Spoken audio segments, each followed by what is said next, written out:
जानते नहीं एक बात।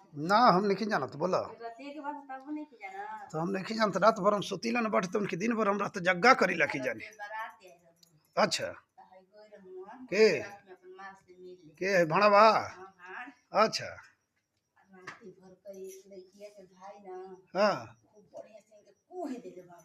रे रतिया हुआ तो कहत नहीं मानी वो हमके कुकुर लखे देले बान। इहो भाई ना बता तो उनके मने हमके लइका लखे देले बान मारी। तो असली में ई जनात ना कि कुकुरन नियर जाके इहो फेकलका पतलवा चाटत होई तो उ कुकुर समझ के एकरा के बड़ी बड़ी मार मार देले बना हैं करे कहे ऐसन काम कैले ससुरा नहीं खेड़ा तो के 300 वाली बोतले बड़ी शाम के बतौले रहते ओकर हम व्यवस्था कैले न रहते हुए बताए ना हाँ ऐसे ही थरिया में खाई नहीं खने से देखिए कटोरा में। अच्छा हुर देले मन सही सही थरिया में खाइल जाए लोग नहीं खे ना।